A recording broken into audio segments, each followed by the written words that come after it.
Hello, everybody. Welcome to the Reds Rundown podcast, hosted by two lifelong Reds fans and journalists. I'm Rob, he's Joe, and we appreciate you guys taking the time to join us today. Joe, interesting weekend. How was your weekend? You were at one of the games this weekend.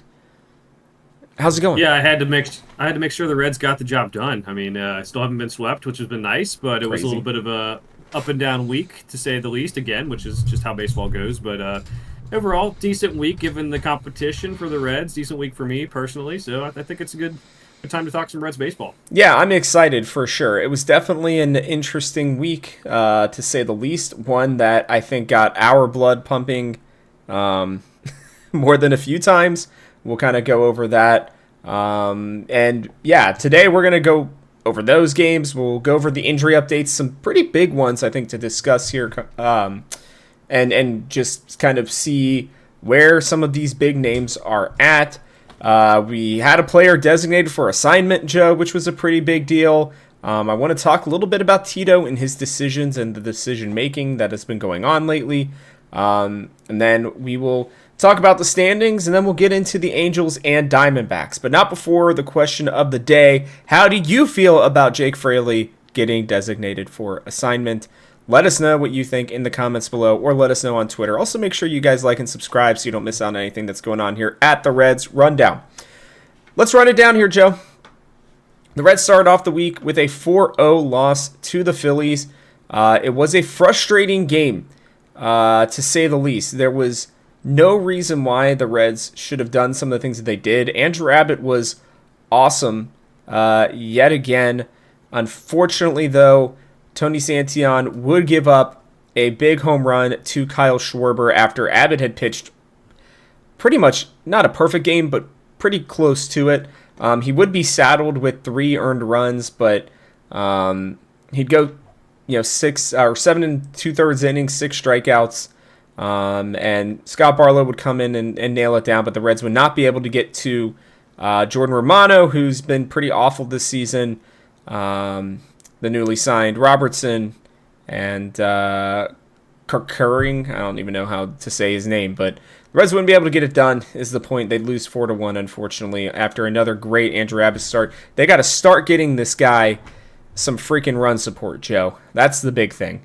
They would come out, though, and play very, very well in the Tuesday game. Brady Singer would have, I would say, one of his best Red starts.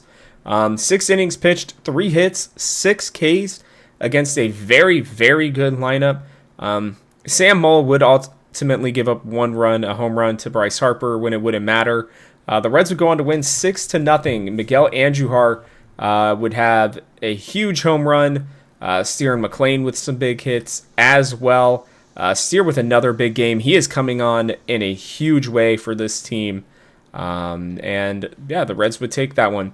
Then the Reds would go on to win the Wednesday afternoon game. You would think after some kind of a big letdown Monday, Tuesday felt like a pretty big high. You wonder how they would come out against Christopher Sanchez with Hunter Green back in his first game. And, well, the Reds had one of the best games against Christopher Sanchez this year.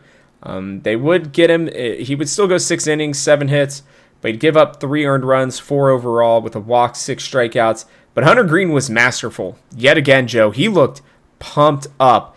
All of the questions that we had about him, maybe he kind of squashed those. He talked about it being a mental battle. He said that after the game, and we saw him just come out and just, I think, threw all that out the window. He was throwing as hard as I can remember. He hit 101 multiple times on the radar gun. 6 innings, 3 hits, 6 Ks again. Ashcraft, Barlow, Moll, and Pagan would all come in to get it done. Noelvi Marte would have a big hit. Austin Hayes, but it was Miguel Andujar that would absolutely stick the dagger right in the heart of the Phillies with a huge grand slam. He has been on an absolute roll for the Cincinnati Reds since he has come over. He and Marte are really, really keeping this offense afloat. Yeah, I don't even want to get into the other games. I looked over and I was like, oh yeah, I remember now how bad those were. But we'll get into those here in a second. Joe, I mean, this Phillies series was awesome. This is a very good team. I realistically think they should have swept them. I don't understand why you're throwing to, Kyle Schwarber in that situation. Like, especially, I saw the pitch. I remember I'm sitting there, I'm watching the game, and I see that they're calling for an up and in fastball is what I think he ended up crushing. It was up and in, though. I know that for sure. And I wondered, I put it out there on Twitter, like, why are you throwing to him, yet let throwing that pitch in that situation? Other than that, the Reds pitching staff kept the Phillies to 1-0 runs in the other game.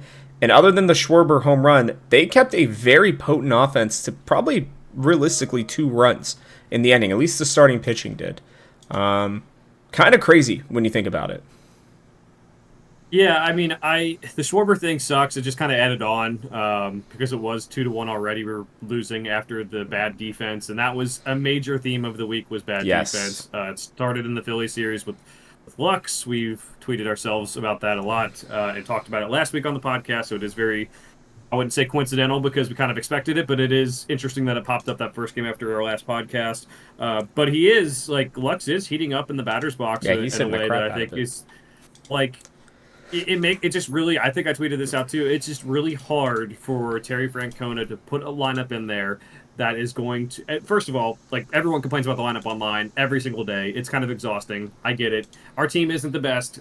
Probably blame the front office and not Terry for that. But how do you fit in those guys that we talked about last week? How do you fit in Andujar if he's not DHing? How do you fit in Lux if he's not DHing? That's going to be a major thing to watch down the stretch. We saw Marte still, showing some good flashes, but, missing some balls out in the outfield. That was more in the Brewers series, but just it's a tough thing of you put Lux at second base. He doesn't always do best there this week when he was moved there. So it's not like an easy fix. It's a bunch of misfit parts that they're trying to scrap together to make the playoffs, and it's not easy. So, a lot of people are blaming Terry Francona, but I don't know if any fan or me or you, Rob, even knows what the right answer is, just because it is so tough with how many defensive liabilities and players learning new positions are. So, you're right. The Schwarber home run was kind of the nail in the coffin in that game. Coming back from 1 run is a lot easier than coming back from 3 runs. Abbott had a good start. Hunter Green had a good start. I wonder if Abbott should have been pulled a little bit earlier, but he's also dealing, and I like to trust our guys who got us there too, especially because their bullpen has been taxed in the last couple of weeks. Yep. Luckily, we did have Thursday off after the series, which I think helped a lot. I think you already mentioned, I think, Andujar was on fire. He's been on fire since he got to the Reds. I think he's batting .389 since he got to the Reds. I just checked, .359. Very close. .359. Okay. It's .359. Just crazy what he's been able to do. I honestly, I don't know how we were able to get him for so little, but again, it is hey, he's going to mash the ball, but be careful when you put him in the field. He probably has to be DH, and then you also have, Tyler Stevenson battling a bruised thumb. He can't catch right now, so you can't DH him over Miguel Andujar. You can't get him in the lineup too. So it is a very odd time with a bunch of the injuries we have. The DFA we're going to talk about later with Jake Fraley, with Nick Lodolo going to the IL. So I was really happy with this series overall. You like to have that first game back, but bats were doing well. We were hitting left-handed pitching again. I think it's a good sign for us moving forward.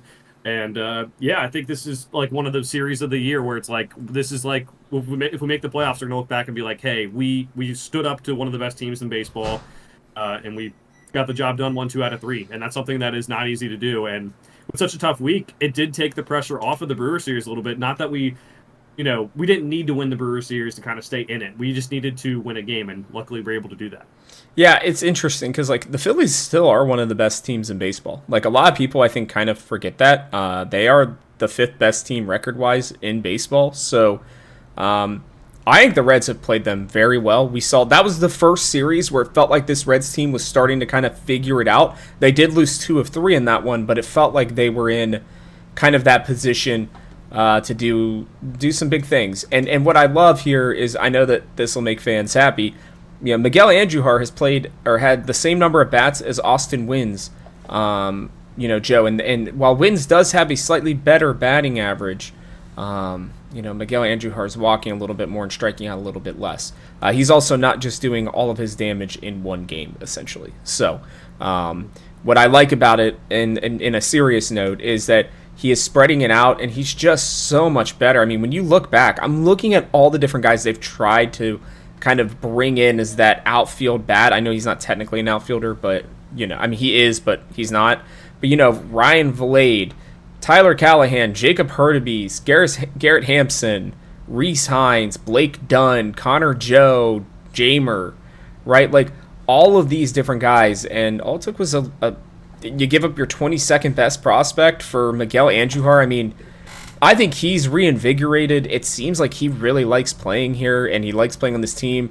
I want to give him one more little bit of flowers here real quick, because you can just kind of tell the difference with him. With the Athletics in, let me see here, 180-ish more at-bats. He had 6 home runs and 27 RBIs. He has half the amount of home runs that he did there and a third of the RBIs. The only thing is he is striking out a little bit more with us, but I think they're just telling him to swing it. Just hit it as hard as you can and just do damage up there. He's got enough contact to make it happen. It is really impressive. I mean, he's having a hell of a year. He's going to get a nice new contract from somebody. I don't know who it's going to be. I don't know if it's going to be us, but he is going to get a contract from somebody. And, yeah, nice shout out there. Any other thoughts before we move on to the vaunted Brewers series? No, just one small thing here. Miguel Andujar, too, came from a situation. He mentioned that he has half the home runs and the RBIs that he has, 1/3 of the RBIs already. This isn't like he went from like a big ballpark and he came here. He was playing in Sacramento for the Athletics, which they're already talking about, like how like a lot of the pitchers don't like pitching there because they're giving up a lot of home runs, and you see the young Athletics who are getting playing time right now are still crushing the ball. Yep. So Yep. it wasn't like oh we got this guy who was playing in Arizona, and now he's coming to Cincinnati and now he's killing the ball. It's a lot different. He really is, like, something else has changed with him mentally. And I do think he has a lot more confidence now that he is, he showed up early. He wasn't starting every day for us early when we got him, but once he started hitting, they were like, we're going to trust you. You're in the lineup. You're batting fourth. And, just a really good story for the Reds about how they acquired him. And if they can keep on using him to push towards the playoffs, it'll be well worth it. Oh, absolutely. It will go down as one of the best trades in the Crawl era for sure. If he can continue doing what he's doing right now. And I know a lot of people want to give him crap, but this team is so much better. The guys who are stepping up, and we'll talk about this here in a little bit, Joe, but the moves that have been made in the last calendar year or so for the Reds have made them a much, much better team. And I think that if anybody disagrees with that, then I don't know what else to say. You're just probably wrong. So sorry about that, but all right, I wanted to get some good stuff out of the way because now we have the Brewers series.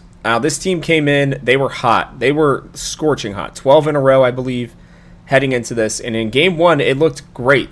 The Reds got to Mizorowski, one of the best young pitchers in baseball. They knocked him out. Now, he was on a pitch count, but I think they would have had to take him out anyways. 1 1/3, 4 hits, 3 walks, 5 earned runs given up, 3 Ks for him. Ellie with the big double, but this team really just kind of hit a bunch of singles early on in this game. They got to DL Hall as well, but it was the rest of the Brewers bullpen that would hold down the Reds because ultimately Nick Martinez and the rest of the team were not able to get it done. This lead just trickled and trickled away. They let Christian Yelich beat them once again, which was very, very frustrating to say the least. But Nick Martinez would only go 2 2/3. Gave up 6 runs on 9 hits, 5 earned, 1 strikeout. He gave up 2 home runs, 1 to Yelich and another one to Andrew Vaughn. He gave up a 3-run homer. He just didn't have his best stuff, and that's what happens with him sometimes. But it was really disappointing, to say the least, because he had a great first inning, and then it just all came tumbling down. Brent Suter also came in, could not get the job done in a rare appearance for him. Scott Barlow also struggled, unfortunately. Mull would give up a run as well, but it was errors as well. Austin Hayes with a big error, his first one of the season, technically first one. Gavin Lux made a bad decision. TJ Friedel also struggled. The big problem here, Joe, was that this team also just stopped hitting. While everybody wants to blame everything else, that is fair. It felt like the team just got deflated. They got up 8-0. Next thing you know, it was 9-8 8-8, in the 4th inning. The Yelich home run would really be the dagger for the Reds, even though it would only put them up by 1. Cincinnati could not find a way to kind of get themselves out of it. It was just heartbreaking in this one. Another heartbreaking one was the Saturday game. The Reds would have an outstanding outing from Zach Littell. I mean, really and truly a great outing. 4 hits, 6 innings pitched, only 1 earned run given up, a walk, and 3 strikeouts. He was wheeling and dealing. They were dealing with a lot of really good stuff there. But ultimately, it would be Pagan that would blow the game. Ke'Bryan Hayes, the team couldn't hit yet again, really, until the end of the game. But Ke'Bryan Hayes would get another home run for him, which was great. Spencer Steer would put us up 2-1. And Pagan would unfortunately blow the game, which was kind of a huge bummer. You go to extras. The Brewers would respond with a run. The Reds would respond with a run to tie it up, which was huge. Then you got to the 11th. Somehow, someway, Joe LaSorsa is the one that is in the game in this situation. They counter with Andrew Monasterio, who is not a home run hitter, had 1 home run all season coming into this, and LaSorsa gives up the 3-run bomb. What was even more disappointing is that the Reds got very close. They brought it back. A home run from Noel V. Marte, who is scorching hot, would be the ultimate or the last run for the Reds. They would go down 6-5 in an error-laden mental boom kind of game for the second night in a row, and you'd wonder, how would the team come out on Sunday? I think Tito put it perfectly. If you're looking for a bright spot, you remember that Andrew Abbott is coming out to throw, because my lord did he absolutely pump. Andrew Abbott, 7 innings pitched, 4 hits, no earned runs, 7 strikeouts. He made Christian Yelich look like a child. 2 big strikeouts for him against Abbott. But again, Pagan would struggle and would give up the game-tying 2-run home run to Contreras, which was just a huge, huge bummer. You thought maybe they wouldn't come back. The Reds would put on a masterclass. They would get the runner over to third base. Jose Trevino would come up with a huge hit. Then in extra innings, they would try to lay the bunt down to get the runner over. Trevino would throw the guy out at third. He had another big throw out in the 8th inning as well to bail out Santillan, who has the most appearances, by the way, in baseball this season, for those of you who may be wondering. So then the Reds would go on to win. They'd load the bases, and Austin Hayes would not be disrespected again. The Brewers walked Ellie De La Cruz with a guy on third. They, after a really great bunt by Spencer Steer, by the way, they would intentionally walk as well Will Benson. Just another huge slap in the face for the Reds, or specifically for Austin Hayes, and he would hit a game-winning single, even though it probably had been a double down the left field line to win it. And the Reds would limp, but get it done. 3-2 against the Brewers, Joe. And defense and mental booming were the I think, catalysts of 2 losses that the Reds should have had wins in against this Brewers club. Yeah, it was a frustrating first 2 games because it felt like we had good shot wins in the first 2 games of each time. And hey, the little things matter at this point. Like, you know, these games, if we're 1 game out of the playoffs, imagine how sick we're going to be when we had an 8-1 lead on the Brewers in Game 1. It was a great start to Game 1. I think we actually did what I think the Brewers do a lot, which is just put the ball in play. I know there was a lot of dinky hits that weren't very big, but let's give it credit where credit is due. I think a lot of our struggles offensively, we just can't seem to get any hits. It's like when we strike out a lot, and we do have a lot of high strikeout players. I mean, we'll talk about Matt McClain here in a bit too, but that's something that we just need to keep on focusing on, is getting the ball in play at the very least. Even if you make contact, weak contact sometimes gets you on base, and that's what it did. So good for them for just doing that. Nick Martinez mentioned that he was unfocused after that big inning and came back in, and I think sometimes pitchers have that problem where their offense is on the field for a long time. There was mound visits, Mazeroski's pulled and everything, and then it just all hit the fan after that. He did miss his spots a lot. He threw a lot of pitches right over the middle that I don't think he normally would. But I also think it's fans online are really criticizing him a lot still, and I'm like, yes, I would not pay him $21 million. I get it. I'm with you. I would not do that. But this guy keeps on moving back and forth, bullpen starter, throwing on his pitch or on his throw days when he's off, and I'm not gonna the negativity around this team that has a chance to make the playoffs is kind of crazy sometimes. I don't agree with everything Terry Francona does. I don't agree with everything Nick Krall does. I don't agree with everything the players do. Some of them suck at defense and they're playing in the field, but like, I'm not going to criticize him for having a bad game and blowing that lead. I think he was unfocused, and unfortunately, that cost us. But I do think he's going to move back to the bullpen, and we're going to need him there because, as you mentioned, Tony Santillan leads the league in appearances. He was just on the Jim Day podcast this week and talking about he always wants the ball. Like, yeah, sometimes there's scheduled off days, but like, he's not going to tell you when he's tired. And if he wears down at the end, it's really going to hurt us. So we do need someone like Nick Martinez in the bullpen. We need the extra people who can help Santillan and Barlow and all these guys who are pitching maybe a little bit too much. Just from as a whole, we saw the McClain get benched in some middle of the week sort of, and the defense did sputter. Gavin Lux at second base. You have other guys having to play the outfield. The defense is going to have to step up. I look at all the stats. Like if they make one or more errors, their record is really bad. If it's it's the same thing. It's almost like the same thing as when they hit like a home run. Like the record's almost the same. So it is that important, especially for a team that doesn't hit a lot of home runs.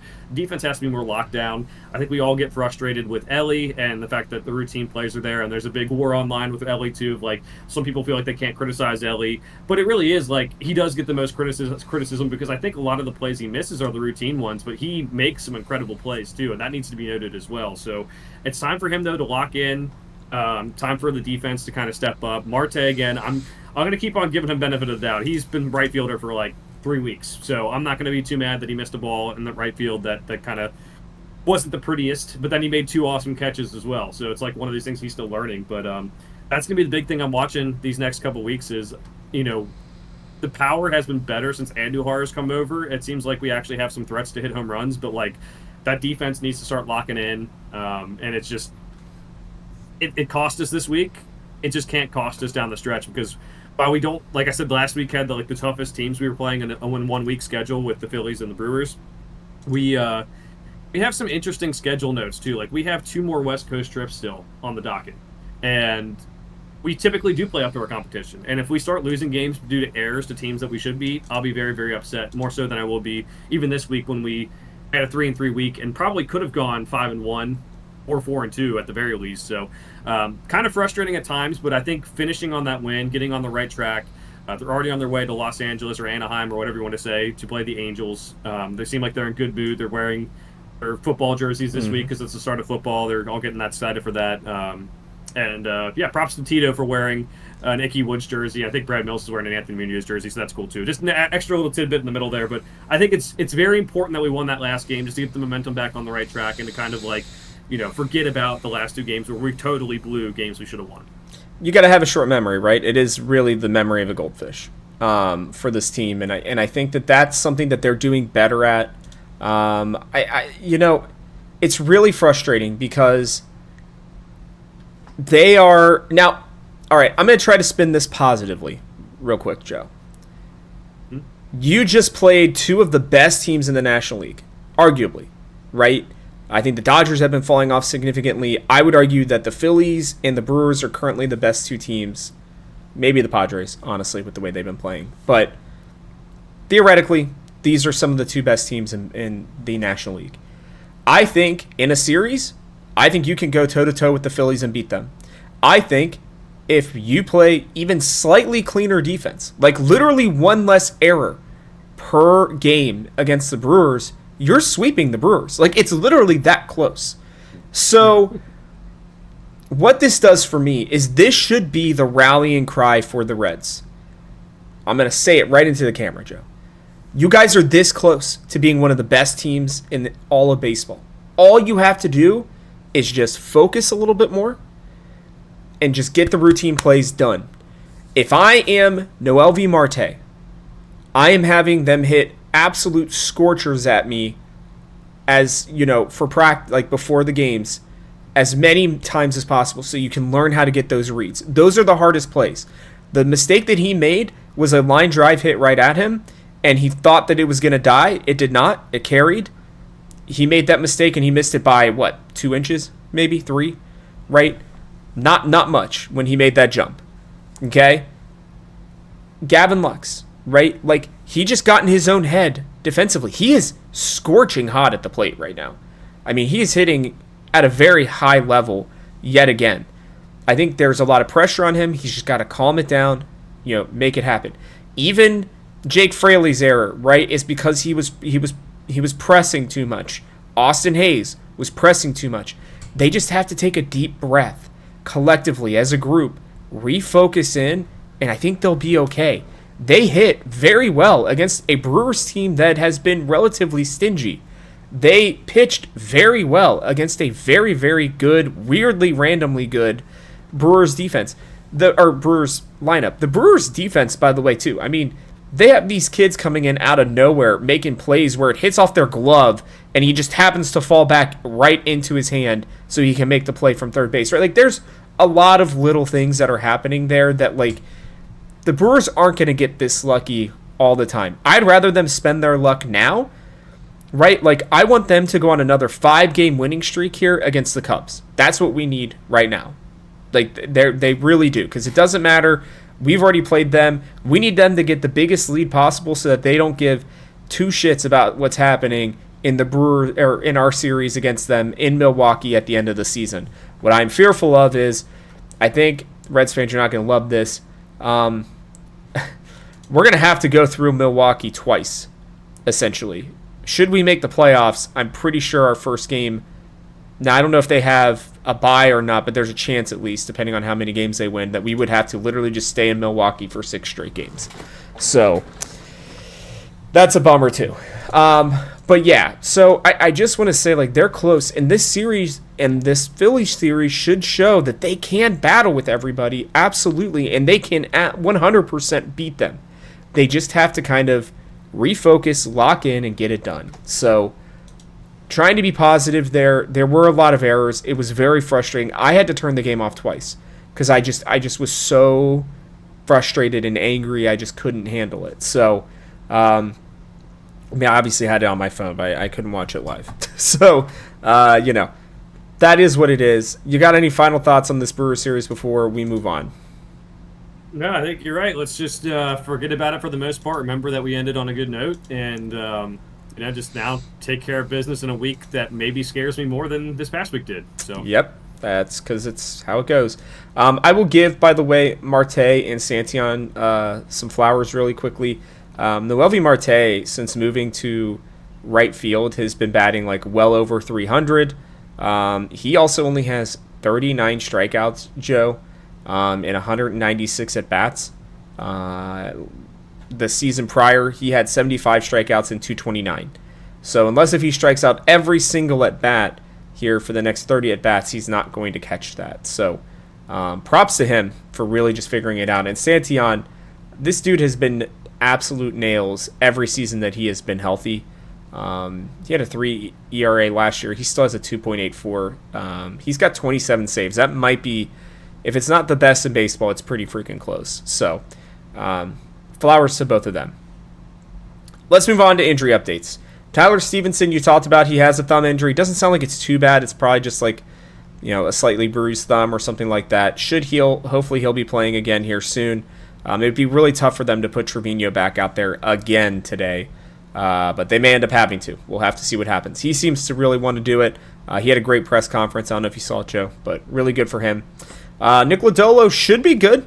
We haven't heard anything, but I would assume as long as that finger is healed for the most part, he should be good to go. Hopefully, Joe, what it'll do is instead of him ripping it open, what it will have done is it will have created a really nice callus there, right? So that it's going to be really tough, like extra fortified skin. That'd be awesome. So then he doesn't have to worry about it. Rhett Lauder did start a bullpen session. He is still scheduled for next year. I don't know what kind of oblique injury he had, Joe, but this might be the all-timest oblique injury that I've ever heard of or seen. So they're expecting him to go next year, but he is at least throwing a bullpen session, or did yesterday, I believe. Chase Burns, this is the biggest one. Right flexor tendon strain. MRI revealed the injury. He will throw again when he is pain-free. Now, I will be honest, it's 50-50 for me on whether or not this is just a a convenient Burns injury to kind of just get him off the roster for a little bit so that they can, get him relaxed, and they wanted to make it sound like it's, a big enough deal to where he can't throw magically because they want him to be pain-free, or if it's just really that they're just giving his arm a rest so he can be ready to go. If it is actually a flexor tendon strain, he is done for the year. I'm just going to be honest. They will not have him throw again this year. He will be done.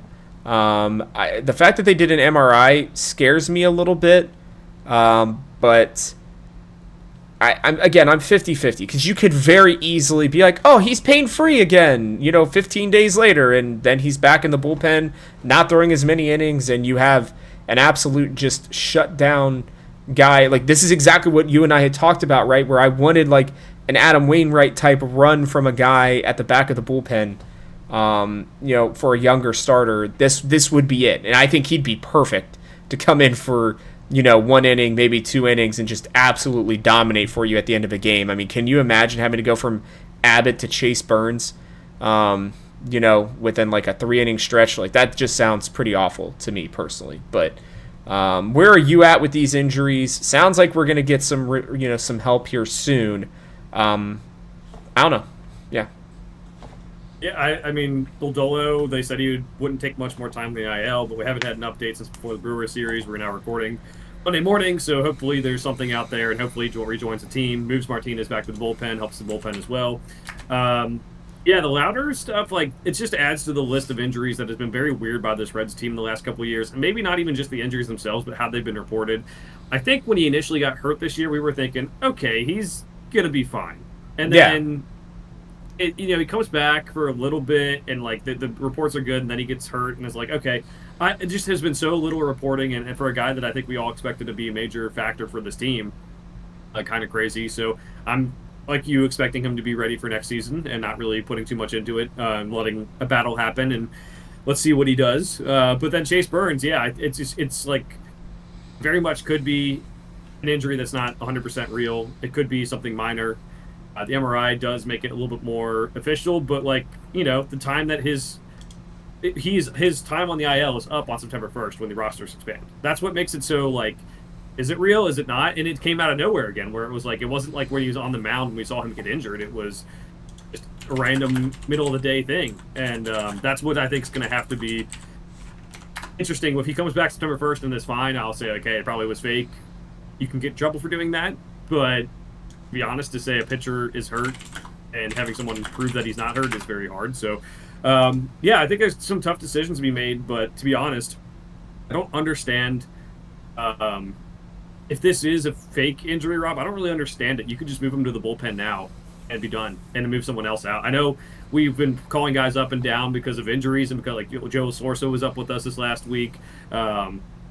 Okay, that could have been Chase Burns. That's exactly what I was thinking too.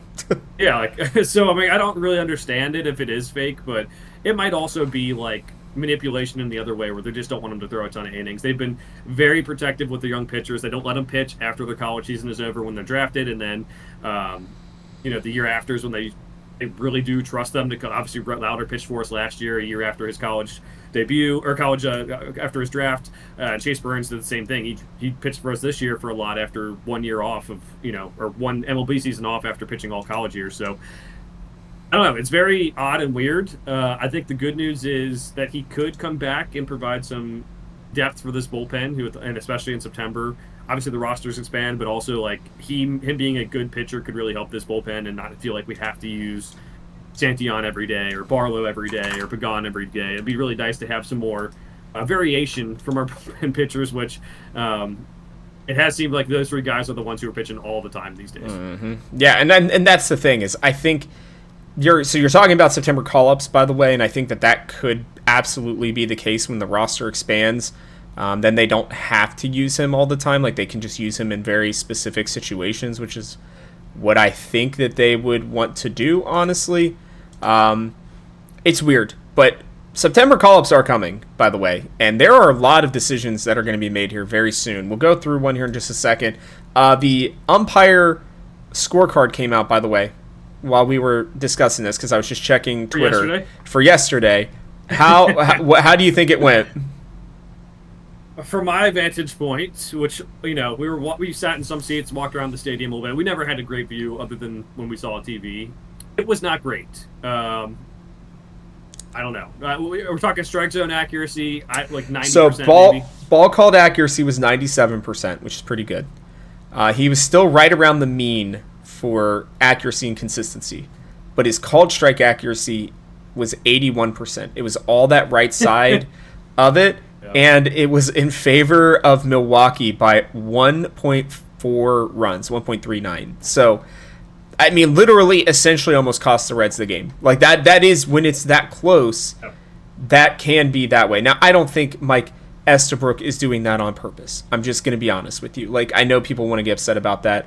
I love the middle ground of being able to just tap your helmet and have a couple of times where you can review a pitch. I think that that's a good idea for the MLB. It'll still allow you to keep that human element while allowing you to have reviews on, like, especially some very big plays in the game. So personally, really, really like that. Also, real quick as well, power rankings came out. The Reds finally moved up a spot. They've been right in the middle pretty much for weeks. MLB power rankings have them at 13th. They basically said if they had won one more game, they might have been a top 10 team, Joe. So pretty cool to see. I think the 2 out of 3 I think against Philly, if they had won 2 or 3 against the Brewers, I think people would be talking about them very differently. So cool stuff to hear.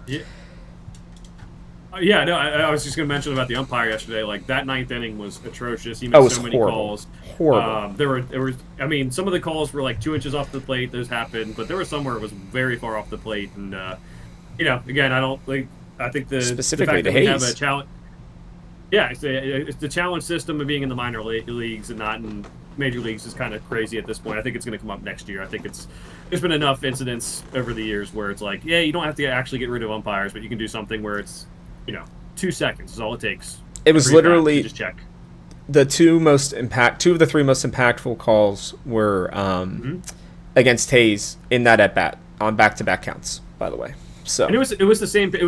It was a sweeper every single time, and it missed by sometimes it missed by 6 inches, sometimes it missed by 2. But there were ones that he should have called, like, you would think he would call strikes that were balls, and then the ones that was farther out was a strike, and it was just like, what are we doing? Like, how is he supposed to protect the plate or do anything? So the Reds should have won. They would have walked in the winning run after him. So absolutely. Just kind of insane that it even got to that point, but whatever. They won, but it was the Brewers' devil magic working yet again. Kind of crazy. All right. Jake Fraley was designated for assignment, Joe. And this is where I want to talk about the just generalized expanding of the roster. I mean, it's coming in 2 weeks.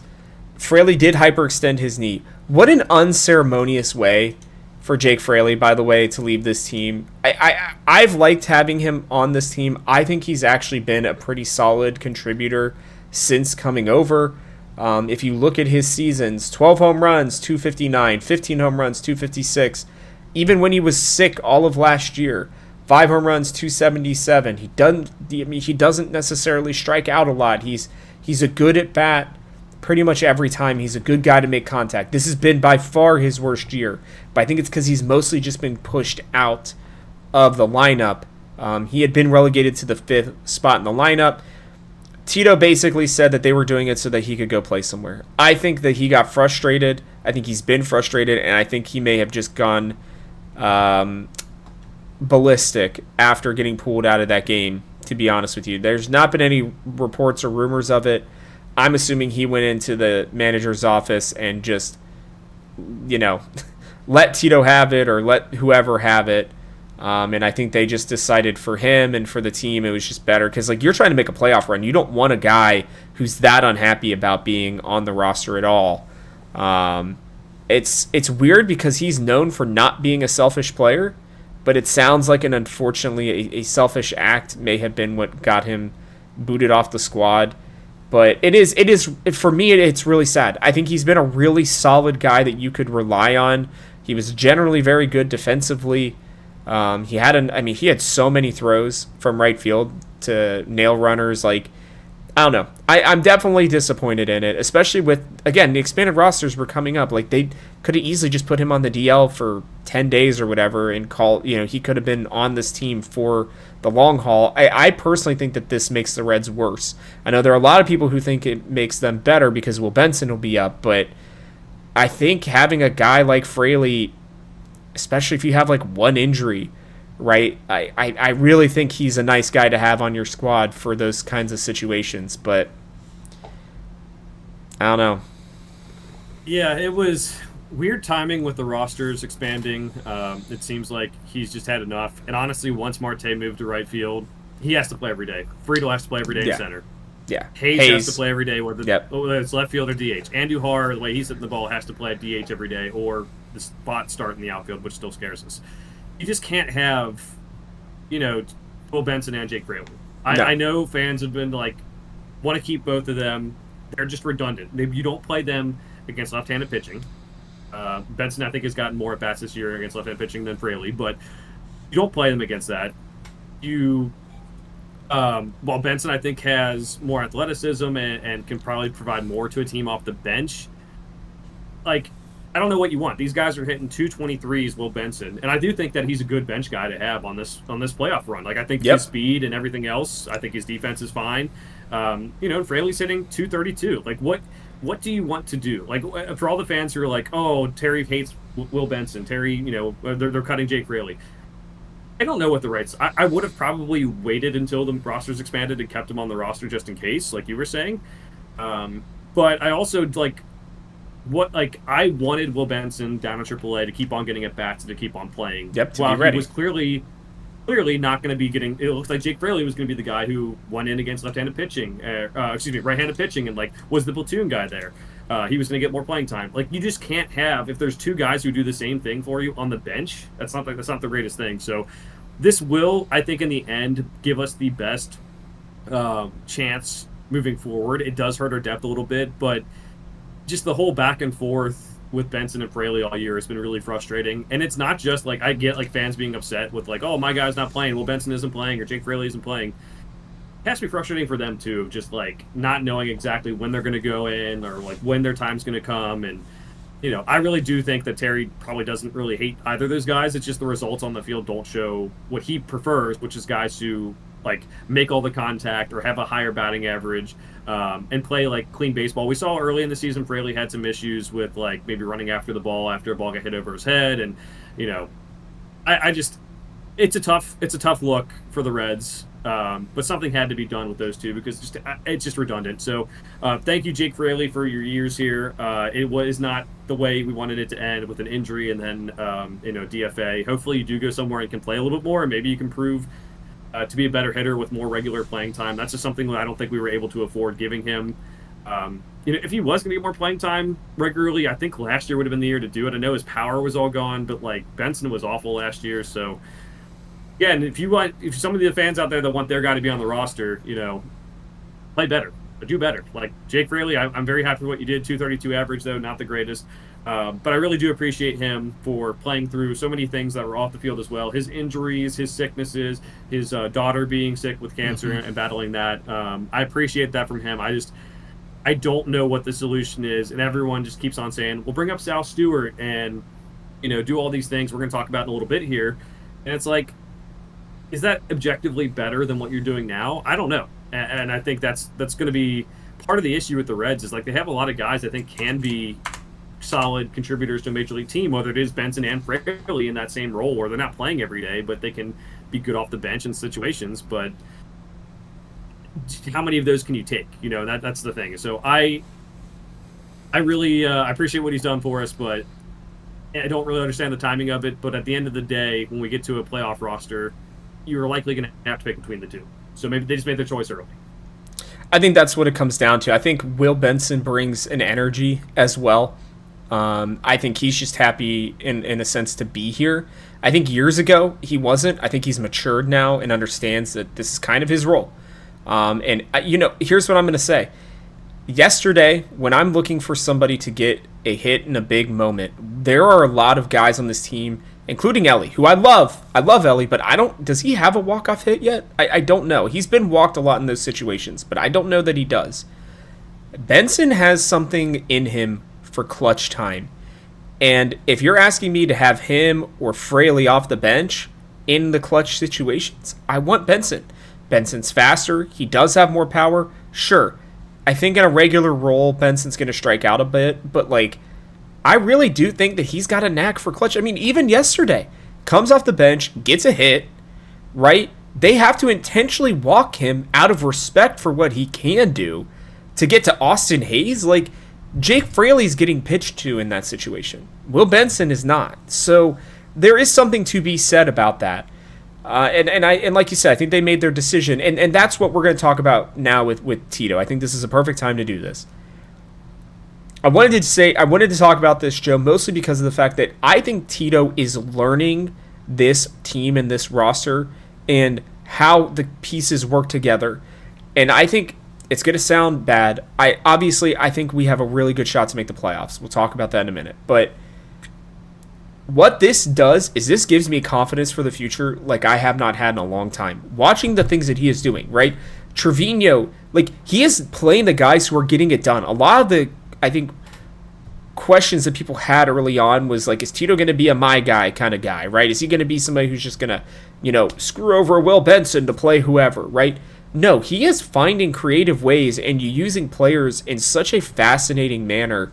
Who would have thought, David Bell would never have sat Matt McClain. Never. He would have never sat Tyler Stevenson either. I know Stevenson has a thumb injury. He would have made Stevenson play through it. He is trusting the guys who he, vibes with, who work well with him. Right? He knows that Marte is hot. David Bell would have kept playing him at third base. They would have never gone out and gotten Key Brian Hayes, I don't think. There are just those kinds of things that Tito is doing, and he's getting the buy-in from his guys, and this is what a good manager does. David Bell was a fine manager. David Bell was like a C+, B- manager. This is what an A manager, this is what a Hall of Fame manager looks like, Joe. And we're seeing it, play out in live action, in live time right now. And it's been really cool to see. I mean, cutting Jake Fraley, crazy stuff. I'm sure he had an influence on that. There's just a lot of things that I think we are seeing from Tito, and I know that there are people who question the decision. He is not perfect. He is going to make some mistakes. But if you're going to really sit here and question his lineup and all this other shit, think about where we would be with David Bell. And then maybe that'll give you an appreciation with Tito. Tito has done, you and I said he would win at least 6 games this year. When you look at this team right now, 59 and 66 sounds about where they would be with David Bell. Just going to be honest. They'd be right outside the playoffs, sitting down there with the Miami Marlins. I think he's been that. And I think he's going to win at least 1 or 2 more games just from making good decisions here down the stretch, too.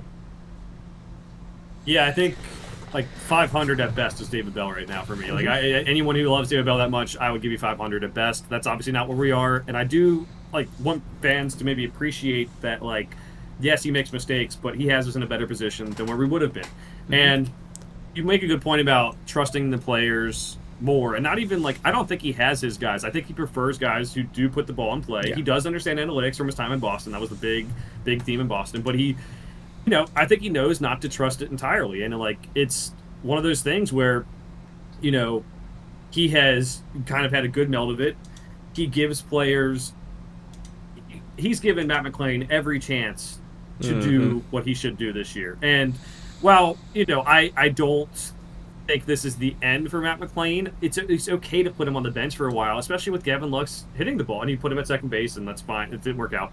And Santiago Espinal betting against left-handed pitching is great because Matt McClain has reverse splits. He's better against righties than he is lefties. So it is time. He gave him, we talked about when he got hired, he was going to hold players accountable, but he's also a player's manager. He knows where the line is. David Bell didn't know where the line was. Yep. Will Benson last year kept on getting starts over and over and over, and it just never ended. And I think this is a guy who's all right, we are going to try to make the playoffs. What are we going to do? And for Matt McClain, again, it's hey, dude, you had terrible first 2 months of the season. You batted okay in June. You dipped again in July to 242, which was your second best month. In August, you're 225. The reason why people love your low, or not love your low, they're accepting your low batting average as your power, but he hit 2 home runs in July. He really has 2 home runs in the last 2 months, I think, at this rate, because he has 0 in August, and then I think his last home run in June was at like June 18th or June 22nd or something like that. So that, like, what is your, like, you're solid at defense, but your average is low and you're not hitting your power. What are you doing for this team? So I love that Tito is shaking things up, and he's saying we need to win now. If we keep on saying like we're going to make these decisions for the future, we will be doing that for the entirety of the rest of this franchise, because I think it's good, and he's adjusted things too. Andujar's hitting well. He moves him into the cleanup spot. He bats him against righties and lefties because he's playing well. I think he's willing to change based on what he sees. If Will Benson had hit lefties better early in the season, maybe he would bat Will Benson against lefties more. Like, it's one of those things where I really appreciate. He has, one of his guys that fans hate that I love, Santiago Espinal. He's really just a platoon at second base now, and he gets maybe 2 starts a week, which is what he is. He's a utility guy, and that's what you have to do. And yes, he's on the roster. People can complain about Jake Fraley, Will Benson, but you needed someone else like that who could play the infield, especially after seeing Gavin Lux at second base. So I really do appreciate it. He has slotted Ke'Bryan Hayes at the bottom spot of the order every single game. I love that he does that. Take the pressure off him, let him just play his defense. And he's come up big with some clutch hits. So I really do love the job Tito's doing. I know fans, it's the easiest thing in the world to just hate your manager. There's Yankees fans who hate Aaron Boone. I don't think Aaron Boone's the best manager either, but like, this job in particular was a very tough job because you had to get some bad habits out of some players in one season's time if you wanted to get to the playoffs this year. You were given a bunch of misfit toys. And I'm not saying this to be mean, but we have, Ellie and TJ Friedel, I think, have been pretty good. Other than those couple of weeks, Friedel really dipped a little bit. But you had Spencer Steer, who started off poorly and playing a million different positions. You had Matt McClain starting off poorly. You have Gavin Lux, who's trying to play outfield but not really good defensively. You have Espinal, who was our best hitter for like the first month of the season or whatever. How to get him in the lineup now, finding a way to make him utility. Austin Hayes has been hurt. He's also coming off of his kidney infection. Tyler Stevenson was hurt to start the year. Jose Trevino steps into starting catcher. Noel Marte started at third base. Now he's in right field. Like, you just keep on going down the line with how many different things they've had to do and mesh things together. It is a really, really good job by him. And I honestly, like, if we talk about if the starting pitching had stayed healthy, specifically Hunter Green had stayed healthy for not being out 2 months, maybe he just missed a start or two, there's a chance this team is like in the wild card spot right now. Like, probably maybe a game above. Yeah, like, I don't overestimate, but maybe they are like the second team in the wild. Maybe not that. Maybe they're close. They're closer to the Padres maybe than the Mets. Maybe they are 68 wins right now. So I think it's been a fantastic job. I love that you brought this up for one of the topics today, because I don't know. I love that he gives the players a chance to prove what they could do, like Andujar, and move them up to the 4 spot. I love that, like, McClain, he's a young guy. He gave him some time to figure it out. McClain did hit better earlier in the season, or in June. But then he's like, all right, this is where it stops because we need more offense. And, while Lux's defense didn't pan out all that well in left field and second base this week, he sees like, hey, the dude's hitting. I have to get him in the lineup. So it is a game of chess constantly, especially with this team as opposed to other teams where, like, if you're the manager of the Yankees, yes, you can just slot your lineup in every game. Every game would be fine. That is not the case with this team. And I appreciate what he's doing. I know a lot of people don't like it, but I think his ability to adjust and do things in a way that is respectful to players, but also holds them accountable and gives them the chance to, like, hey, if you play well in this situation, we're going to give you more opportunities, is the perfect balance for a team that has a lot of youngsters and a lot of veterans who, again, they're not like prized play. Like Austin Hayes, no one really wanted him. Gavin Lux, we were able to get him pretty cheap. It's very just like, I really appreciate the job he is doing, and I dislike a lot of the hate he gets online. Yeah, and like, look, I'll be honest with you. He's making tough decisions, but like, people are not going to want to hear this. Matt McClain's actually been a better hitter in terms of like average and stuff than Spencer Steer in the last 2 months. It's just like he's having to make really tough decisions. Now, the eye test would tell you differently with Spencer Steer, right? But like, Steer has actually really not hit very well up until very, very recently, for about a month. Ellie hasn't had a home run, it feels like, in forever. Like, this team is doing things with guys who are solid players who are actually going through a bit of a rut right now. That's what's really impressive. I mean, he is pressing the right buttons. I think he's just really good, and I'm tired of the constant questioning and the hate. I am tired of the guys who are out there on Twitter who are Reds guys. I know you need something to talk about every day, guys. I fully get it. Joe and I work in this industry too, but like, can you just cool down on the Tito hate a little bit, please? Like, I'm not gonna name names right now here, but like the amount of guys that I'm seeing on Twitter right now, Joe, who are driving me up a wall from multiple different places. It makes me want to put my head through a wall. Like, I get frustration. You see, I tweeted yesterday after the Contreras home run, #Reds. That was it. That was it. I was about to throw my phone into the lake behind my parents' place. Like, it was going to happen. But it's just that, people have to understand that, like, he's going to make mistakes. He's not going to perfectly press the right buttons. Baseball is a game where you're trying to manage 25 different guys versus 25 different guys and all of the different coaching and all of the different general managers and all of the different situations in baseball. There is no perfect way to be a manager, but this guy is making a lot of those good decisions, and I think it's starting to pay off. So I just wanted to throw that out there. Yeah, and to your point, like, yeah, the people, I don't really agree with them, because there's the other moves we'll talk about here in a second, but this team was projected to win 79.5 games. Now, knock on wood, because they still could blow this and do the Cincinnati thing, Yep. But they're on pace to beat that by several games. He's doing a lot with the little, and again, I don't even, if this team doesn't even make the playoffs, I will still be happy with the job he does, as long as they're like in contention and don't just totally fall apart in a way that it could happen knowing the Reds. The same people online, and this comes into like the roster decisions. I don't think this is Terry's decision, more Nick Kral's. The Sal Stewart coming up right now. Would I like it to happen so that he could be eligible for the postseason? Because if you don't bring him up before September, he's not eligible for the postseason. So I actually looked that up. Apparently he is, as long as he's on the 40-man roster. That's what they have to do. He is not currently. He's not.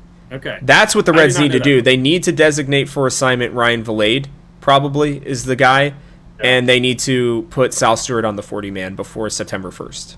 I actually was going to talk about that. Yes, that is exactly where Sal Stewart could be on the team. And I think maybe even some other guys. I will be honest. Why not put Hector Rodriguez on the 40-man? Like, it doesn't start their time either, because they won't get enough at-bats. So, I don't know. For me personally, I don't see any reason why you don't bring up a couple of them, including Sal. Like, Sal is just skyrocketing. Him and Alfredo Duno, they are skyrocketing up lists. They are having a very good season, a lot of them. And yeah, I don't know what they're going to do with Sal Stewart next year, but at least for this year, dude, they got to call this. They got to put him on the 40-man at this point. Right, you're right. They did. You're right. They did change that rule. So put him on the 40-man, and there's plenty of guys, plenty of space. There's guys on the 40-man roster you don't need on the 40-man roster. There's plenty of space to do him and Hector Rodriguez for sure. Yep. But the people who want him to come up and play right now and start him at second base, that's a little bit too much for my liking. He has been in AAA for a couple weeks, and I'm very impressed. Don't get me wrong. He is still the 31st ranked prospect by MLB.com. He could be very good. I am very impressed with what he's done this season specifically, but he'd be going up, 2 levels since the start of the year? That is a huge, huge jump. He doesn't really play second base, which is something that maybe they should start working him in there a little bit more. I'm on board with having him on the 40-man roster and giving him chances, but that is not the full that is what's wrong with this team right now. Sal Stewart has to come up and start every day at second base. I agree. That is what you're complaining about. I'm not saying that shouldn't be an option, but I am saying that he's not even as touted as some of the guys who Ellie or Matt McClain or Spencer Steve. All these guys who I think in some regards, not Ellie, but Matt McClain, underwhelming. What are you going to get from a kid who's 21 years old and has moved up 2 levels? I get it. I want him on the 40-man roster. I want him to get some opportunities, and when he does well, I want him to get more opportunities. It's not I'm the smartest guy in the room because I say the Reds should bring up their top prospect and play him every day. Okay, that's great analysis. Thanks. Again, if they do that all the time and keep on doing that, there's going to be busts, and then they're going to be like, oh, it still was the right move. Was it the right move? I don't know. We have so many guys right now that we can't get at bats. I'd rather him, for the time being, for the next 2 weeks until September, get those at bats and keep on working on himself, because he's only been in AAA for a couple weeks and he's done great. Don't be wrong, but that is something that I wanted to point out too. Is like I've seen a lot of sentiment of like, oh, let's just bring up Sal Stewart. Let's play him at a position he's never played before. He's going to be the savior of this lineup. He'll push us through to the playoffs. You don't know that. Would I like to try it and maybe give him a little chance here after the rosters expand? Yes, but that's one of my biggest pet peeves is like we're having trouble with guys who were highly like Christian Encarnacion Strand is down in AAA right now. Like he didn't work out. Like what if he comes up and he does what CES did? Like it's not going to help at all. So it's a little bit of a risk doing it, but I do think he's going to get some time in September for us, and I'm interested to see what he does. But in terms of like these next 2 weeks, I don't necessarily want him to come up and play every day. I don't want to fawn over him too much. I did not realize this man in 2023 he walked 7 more times than he struck out. Oh boy. Yep. Oh boy, Matt McLean might be trade bait. I'm going to be honest, and I will defend him up and down. But man, they're going to have a tough decision because I have a feeling this kid's going to make the team next year, and oh yeah, he's going to be pretty good. I think. I don't know. I mean, these are different types of stats than what I saw with anything near Christian Encarnacion Strand. I don't even think that's a fair comparison, to be honest with you. But he might even be your DH. Maybe you don't need to go get a DH. Maybe you just let Sal Stewart be your DH next year. I don't know. We'll talk about that another time. But yeah, they definitely need to start in AAA putting him at second base because there's no path at third base. So second base DH, if that's what they want to do. We can't afford another guy moving to the outfield. another infielder moving to the outfield again. So I think maybe Matt McLean. I'm just saying he's fast enough. I think he'd actually not be too bad in the outfield. But I'm just saying he's got a good arm too. I don't hate it. But either way, we'll talk about roster building in the future. They need to get him on to the 40-man. That needs to happen in the next 13 days, 2 weeks. 2 weeks, they got to get him on there before September 1st if they want to use him. I'd have to imagine Krall is aware of that. Please, God, put him on the 40-man. I do not want to worry about whether or not Ryan Valade is going to be on the line. Who cares? I really don't care. Like, if they don't do it, I may have an entire 10-minute segment where I just scream into the mic. I'm not the guy pushing Sal Stewart either. It's just that this is just a good decision to make. It will not cost you money. It will not cost you years. It will only make your team better to put him on the 40-man. You don't have to play him right away. If he comes up and in the first 2 weeks of September you play him in six games and he's just hitting the crap out of the ball, then sure, play him for the rest of the season. I don't care. But like, he's at least got to be on the 40-man, Joe. I'm getting worked out. Yeah. Worked up. I got to do it. He needs to be on the 40-man. Now, after burning Rhett Lauder's like service time last year for meaningless baseball, why wouldn't you just do it for a guy who could actually make the playoffs? Like, that's the thing that bothers me. It's not if they would have said, "Hey, we're protecting him for the future," that's fine. But you didn't do that with Rhett Lauder. It's just the kind of weird way they've handled things the last 2 years. So I do think they're going to make the right decision. They're going to do it. But yes, it would be very odd and weird and frustrating if they did that to Rhett Lauder, but not to Sal Stewart. I'm worried that I'm going to fall in love with this kid. Just looking at his stats are enticing. I can see why everybody's getting upset about it. Again, not a proven player. He's 21 years old. He turned 21 this year. So let's give him a little bit of a break. But, oh boy. Oh boy, he turns 21 in December, or 22 in December. Standings, stock standings. The Reds, by some miracle, after it felt like the whole world was crashing down around us, the Mets continue. They've been playing better, but they've not been playing well. They've won 2 out of their last 3 games, which is good for them. But the Reds are still only a game and a half out. The bigger problem is the Reds have played more games than the Mets, so we're going to have to hope that maybe these losses can start piling up.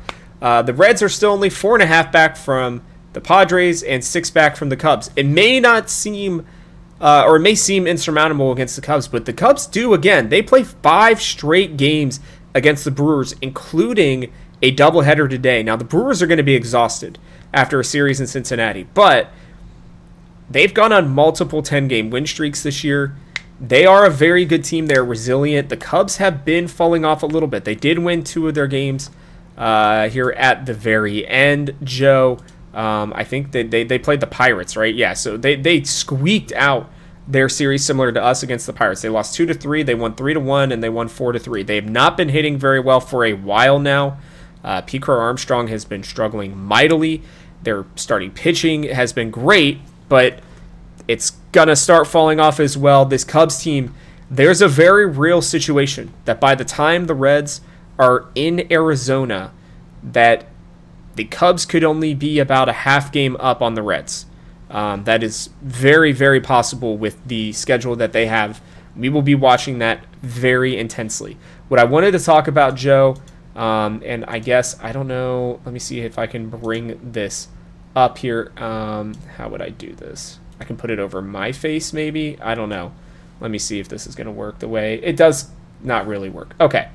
So I'll just explain it to you guys. Somebody put out there, it's on playoffstatus.com. You can check it yourselves.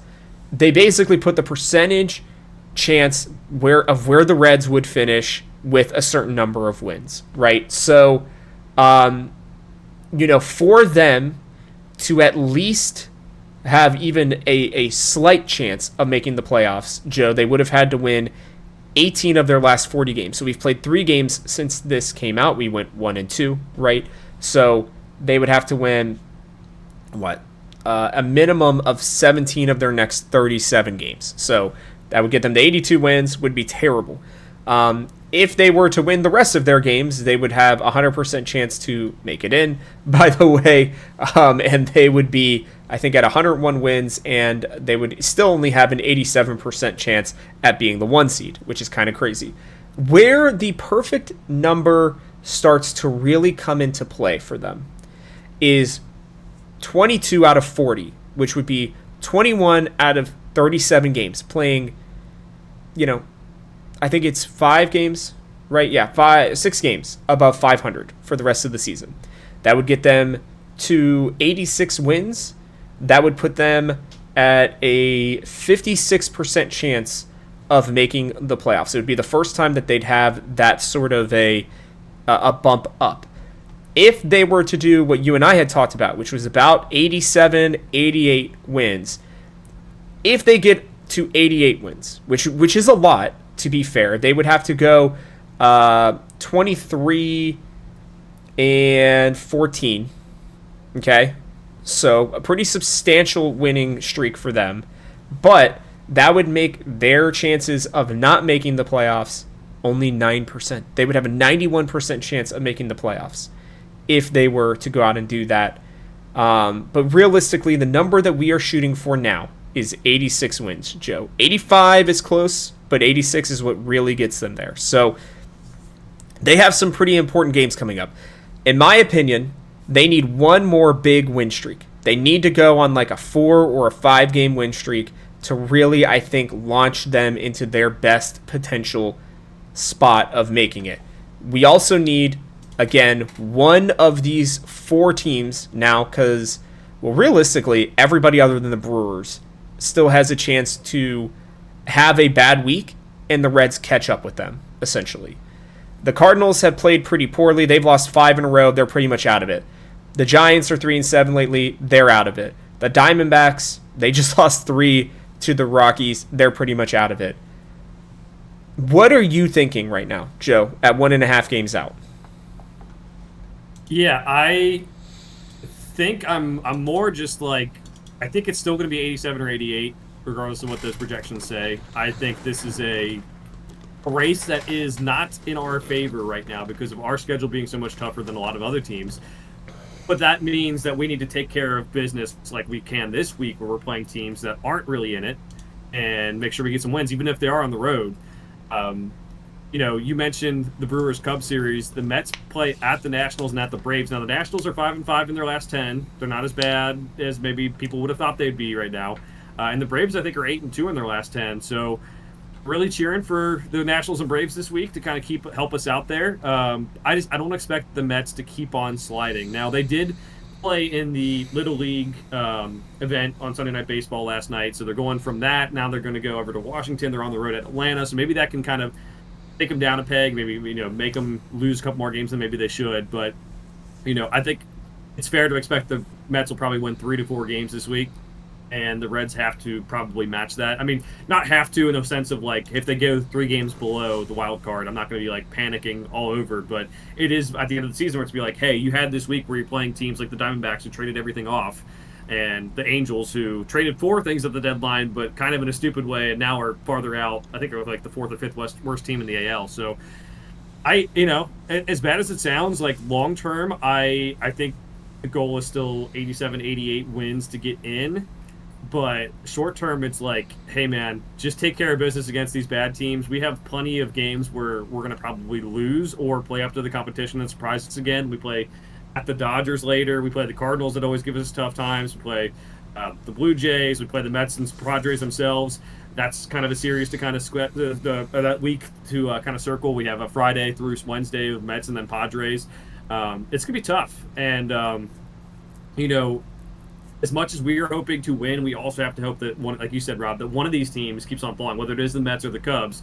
The Mets have an interesting schedule where, we play them. They play the Phillies next week. They play the Tigers right before they play us. They play the Phillies again. They play the Cubs. They play the Padres.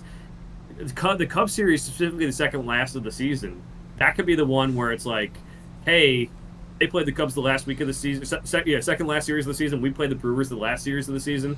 There could be a lot of movement in that last week just based on those 2 teams playing each other. So it is, again, still scoreboard watching. It might be a little bit earlier to be doing that, but like shoot for as high as you can go. Shoot for those 4 wins a week like I've been saying for the last couple of weeks. And if you fall flat and win 3 this week, I think it's okay because of the teams you played. But this is the week that scares me, Rob. I'm really scared about us taking care of business and on a road trip where we are better than both teams by, I think, a decent margin. I am too. And we'll get into that here in a second. Because I think, that's September 5th through the 10th is going to be paramount. You will have 2 opportunities to really take care of business, Mets and Padres. Now, Padres may be too far ahead of you at that point. But yeah, at least they're going to have to do it against the Mets at home. That's going to be huge. You'll still get the Cubs. One saving grace, and they're going to have to also just really do their stuff. While we do have to play the Cubs for 4 and the Brewers for 3, we do interlace that with the Athletics, Cardinals, and the Pirates at the end of the season. So, teams that will not be playing for much, except to spoil. So, we will have to hope that we can get to that point to where it matters. Let's quickly do this. Angels, Singer versus Victor Medeiros. I don't know. Hunter Green will go against Kyle Hendricks, old friend or hate. I don't know. It depends on how you feel about him. And then you will have either Martinez, we think it might be Lodolo, versus Yusei Kikuchi, right? Yusei? I don't know. But it's been, an interesting ride specifically for these Angels. Like you said, they tried to go out and make deals at the deadline. They have very recently lost 2 of 3 to the Athletics. They did sweep the Dodgers, but then they've lost 2 of 3 against just about everybody else, including the White Sox. This team is okay. None of their starting pitching has been, something that you've got to be sitting here going, oh no, like, this is a big deal. I mean, Kikuchi's solid, but Hendricks is really not very good. This Victor Medeiros kid has only started 1 game in his career. He's been not great or bad. Like, just he's newer. Their bullpen, Joe, has looked okay at best. They had to use a lot of their guys yesterday. Kenley Jansen's still pretty solid out of the back there. Looks like this Brock Burke kid is kind of their Tony Santion. Other than that, like, they can kind of hit. Taylor Ward hits home runs. Joe Adell hits some home runs. Zach Neto, I would say, is probably one of their best players. Mike Trout can still hit some, but he doesn't play all the time. I don't know. I don't think this team's very good, Joe. Just going to come out there and say it, which scares the hell out of me. No, this is I kind of respect the move to try to get Mike Trout to the postseason, but they didn't do enough. They were right, like, around 500 at the deadline. They could have gotten a lot more than they did if they really wanted to push through, but honestly, it's just going to be, as bad as it sounds, like a waste of a Mike Trout career. We're never going to see him in the postseason. At least still a very good player, Hall of Famer, all that, but very sad that didn't happen. Their starting pitching is bad. Their bullpen is really bad. I think that we will lose one game in this series. I should say this. I'm going to go based on what I think about on paper. I think on paper we should win 2 games. I think we will lose the Kikuchi start, which is the last one. He is their good starting pitcher. Everyone else kind of stinks, like you said. Daros is a reliever who started 1 game. Their bullpen has a 4.84 ERA. It is like the 5th worst in the league. I'll say they went 2 out of 3 based on what's on paper. But everything in my heart that knows everything about Reds fans, what they've gone through and all we've done the last couple of years is that we will win 1 game and be very disappointed. But I'm going to say 2. I'm going to trust them. I'm going to say 2 out of 3. I think it's a little different this year. I don't know how else to say it. The Reds are going to be throwing at least 2, maybe 3 righties against them. The Angels are the 3rd worst team, batting average-wise, against righties. I think Singer has been on a hot streak. I think Hunter Green coming back, I think they'll let him go a little bit further than 80 pitches in this one. Kyle Hendricks is a guy who we have hit for forever.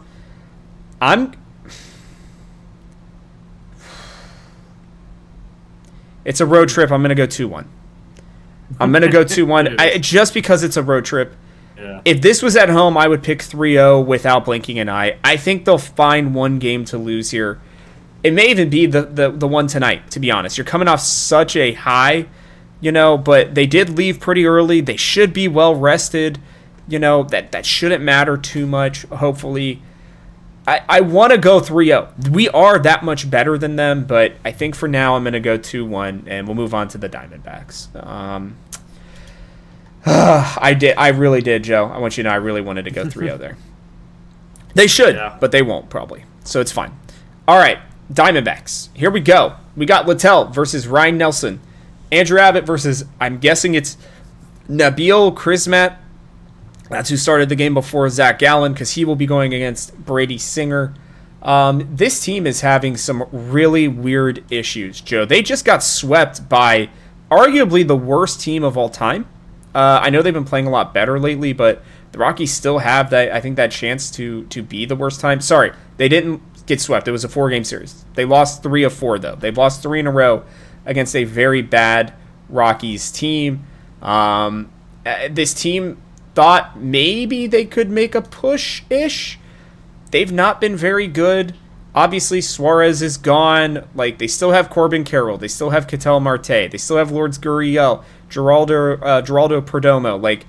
They have still some very good pieces. They have some good hitters. They still have some decent pitching, although Gallen has been awful this season. Ryan Nelson's probably been their best guy after Corbin Burns got hurt. I don't know, Joe. I mean, this team is really not very good. I don't know how else to say it. They are missing a lot of pieces at this point. They aren't really playing for very much. Even Shelby Miller was one of their best relievers. He is no longer on the team. So I don't really know what else to say other than Arizona's a tough place to play. I will say that. It is a very big ballpark. The Reds' defense has been atrocious. They're going to have to start. Will Benson may end up having to play in the outfield in this series, to be honest with you, depending on how much the Reds either trust or don't trust Marte in right field. We will have to see what happens here, but Joe, I'm just going to come out and say it. I think this is a 2-1 at a minimum. I think this is another game where it could be a 3-0. If the Reds do what the Reds should do, this should be a 6-0 week or a 5-1 week. Right now, I'm going to pick 2-1 just because I think I'm a little afraid of the Ryan Nelson one. They just got to get him out of there early, but I don't know. I mean, I still feel pretty good about where we're at heading into this. Yeah, I think 2-1's a good thing here. I kind of respect the Diamondbacks for what they did at the deadline too. They kind of knew they weren't going to be in position to make the playoffs. They kept a lot of their young core, a lot of their really good players, but guys like Suarez and Naylor got them out of there. And they honestly, it was kind of I think before the season, or before even Corbin Burns got hurt, they're thinking, oh, we got Corbin Burns, we have Zach Gallen. But when Gallen and Brandon Pfaadt and all these guys are pitching so bad, they're just like, all right, we're going to reset next year. I'm kind of surprised that they didn't trade some of their starting pitchers like Gallen because I don't know what they would have gotten for him, but maybe a contender would have thought they could fix him. But I respect the move at the very least. You're right. This is a Team that still has some good players. Perdomo, Cantel Marte, Corbin Carroll, all guys you have to be afraid of in the lineup and not pitch to them if there's a chance that they are going to be in a high leverage situation. But there's also, because of what they've had to do with the trades, there's like plenty of holes in this lineup where you can definitely get around it. So yeah, I'm gonna say 2-1. Their bullpen is even worse than the Angels. So again, they're 4.9 ERA this year. So can we take advantage of that? I hope so. It is a perfect week to at least win 4 games. And like you said, I think 4 should be the minimum of what they can do. I think if you win 5, you're really happy. I don't think 6 is going to happen. I think there's too much talent on the Diamondbacks, even though they've traded away some stuff. But it is an important week for that reason. And I just think matchups are pretty good. I think, Nelson is scary. Chris Matt had one career start before this, or one start this season before this, and Gallen's just been bad. So, interesting series, but I think they can win too. Yeah, Nelson is a guy who's gone about 5 innings pretty consistently. Occasionally will go 6. So getting to that bullpen, I think, is going to be really, really important. Like you said, Chris Matt he gave up 1 run in 5 innings pitched in his first game. I believe it was against the Rockies, though, so, take that as you will. This guy's been a pretty decent reliever at different points, it looks like, for the Padres in the past, but he could not really stick to a team since then. So we'll have to see, kind of what that looks like, but he's a 30-year-old spot starter who's got 1 game so far this season, so take that as you will. Joe, let's get out of here. It's been a longer one, but I think a good one. What are your wise words, your facts of the day? All right. Well, we have a couple things to note, just because it's fun times. On Pardon My Take, the podcast, that was the one where Zach Gallen and Merrill Kelly talked about how Cincinnati's mound is lower than most other mounds. So we go to Arizona this week. Let's hope our young starting pitchers, they were impressed with our starting pitchers being able to pitch so well on our low mound. Arizona's mound's a little bit higher. So let's see if we do what we do on that. It's nice to note that we are playing them this week for that. I mentioned this earlier, but 2 West Coast trips. This is the first of 2 we have left. It's kind of crazy it's happening late in the season, but after how May went last year, I'm glad that we can go through these times at the end of the season. We have some momentum. College football season is starting. Bubba Thompson is at University of South Alabama. He was on the roster last year, so if you want a rooting interest in college football, he is probably their 5th-string quarterback, but he gave up on the baseball thing and is doing that. And then thank you to Cincy Shirts. They sent me this nice... Yeah! I gave up on Bristol shirt, so make sure you get your shirts there for them. I'm very happy to wear this, that I gave up on Bristol, because, again, they shouldn't have played that game that night, especially, but... they had to get the viewers. They had a primetime game, and they wanted people to watch. So that's what happens. Yeah, money trumps all, right? That's pretty much how it goes there. But, yeah, guys, look, the Reds have another great opportunity here. Yes, they have a tough schedule, but this road trip could be one where they can come back to Cincinnati triumphant. We're going to have to hope that, like Caesar, they can arrive home to a parade. I forget what they called it in Rome, but... your victory parades at the end. So that's where we still do them for when people win world championships, by the way. So throwing that out there. But yeah, that is going to wrap it up for us on this one. So from our house to yours, we'll catch you guys on the next one.